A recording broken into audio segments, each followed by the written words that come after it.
Eren Yeager is one of the most popular main characters in the entire anime series. Well, the change of nature as well as his behavior during the Attack on Titan story makes it a reason why the story made by Hajime Isayamam is so much in demand by anime fans around the world. So on the occasion of this video, we will discuss how Eren's character changes from the beginning of Season 1 to the end of Season 4. First, when Eren was a baby, he was the definition of a kid who didn't know anything. Even if we go back to that time, Carla, as his mom, probably never imagined that her child would become the driving force behind the world's destruction, leaving everyone in chaos. When Eren was still little, he was once seen being carried by Carla during a meeting with Keith Shaddis. At that time, Eren was being held in his mother's arms and was seen playing with Carla's hair.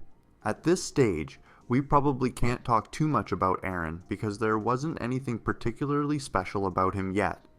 Second, when Eren was a child. At that time, Eren was a 10-year-old boy who was always with Armin and Mikasa. During this period, Eren's personality could already be assessed as that of a stubborn, sadistic, and simultaneously whiny child. Unlike other kids his age who still thought innocently and enjoyed playing, Eren was already very different. He had once killed 2 bandits who kidnapped Mikasa to sell her. Even when he and Mikasa were gathering firewood to bring home, Eren told Mikasa that when he grew up he wanted to join the Survey Corps. Of course, this was very much against Carla's wishes, as she considered the Survey Corps a waste of life. Events then escalated when the Colossal Titan and Armored Titan breached the Shiganshina Wall, leading to Carla's death. After Carla's death, Eren's personality became much harder, with a strong desire to eradicate all Titans. Third, during Eren's teenage years, 2 years after the incident of the Shiganshina Wall's destruction, Eren expressed his desire to join the Survey Corps and explore the outside world. Due to his strong determination, Eren even graduated as one of the top students, ranking 5th. Moving forward to the year 850, the Colossal Titan reappeared and the newly graduated recruits were tasked with protecting the population from the Titan attack. At this stage, Eren appeared to be very naive and easily emotional because he was so confident in his ability to defeat the Titans. Unfortunately, during this incident, Eren ended up being eaten by a Titan while protecting Armin, but to everyone's surprise, Eren did not die. Instead, he transformed into the Attack Titan, a power inherited from his father after the fall of Shiganshina. The appearance of the Attack Titan marked humanity's first victory against the Titans. After Eren officially joined the Survey Corps, he participated in the 57th expedition outside the walls. Unfortunately, the expedition was disrupted by the emergence of the female Titan. However, after Eren defeated Annie, who turned out to be the female Titan, he was later kidnapped by Reiner and Bertolt, who were revealed to be the Armored Titan and Colossal Titan. Thankfully, Eren was rescued after Erwin devised a plan to force Reiner to confront dozens of mindless Titans. Following this, Eren was kidnapped again, this time by Rod Reiss, who intended to return the founding Titan to the royal family. In short, Rod Reiss's plan failed, and he instead transformed into a Titan and was defeated by Eren. After successfully defeating Rod Reiss, who had become an absurdly large Titan, Eren and the Survey Corps wasted no time and returned to Shiganshina to continue their expedition mission.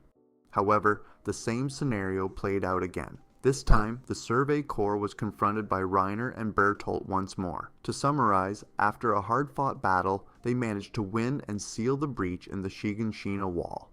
Eren then finally accessed his father's secret book stored in the basement of their house. After that event, Eren began to see visions of the future after making physical contact with Historia. From that point, Eren became aware of the dark fate awaiting him ahead.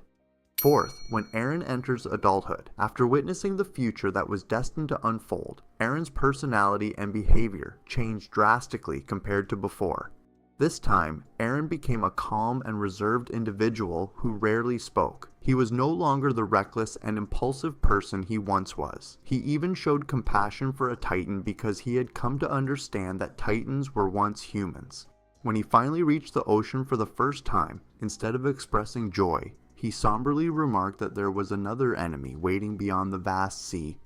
5th, when Eren was 18 years old or fully grown. In the year 853, during the Survey Corps' mission to infiltrate Marley, Eren's demeanor remained the same as before, calm and quiet. However, one thing that had changed was his perspective on the world, which had become significantly darker. He had already foreseen the grim, destructive future of the world, and he knew that much of it would result from his own actions. Yet, during that time, Eren also revealed a moment of vulnerability by crying as he apologized to Ramsay, a boy who he knew would die in the future because of the plans he was about to execute. 6th, during the time skip in the year 854. At this point, Eren seemed like a completely different person compared to before. If we look at Eren in this phase, he appeared like someone who had lost all the light in his life. He now resembled a psychopath, with his hair covering his face, as if he had stopped taking care of himself. He even went so far as to injure his own feet and eyes, just to get closer to Marley in order to achieve his goals. During this time, Eren met with Zeke to discuss the plan of euthanasia for the world, to end the cycle of hatred towards the Eldians. But the peak of Eren's madness that year came when Marley declared war on Paradise Island. In short, when Marley declared war on Eldia, Eren went on a rampage and attacked everyone present at the event, even going so far as to consume the Warhammer Titan. 7th, Eren Yeager after returning from Liberio.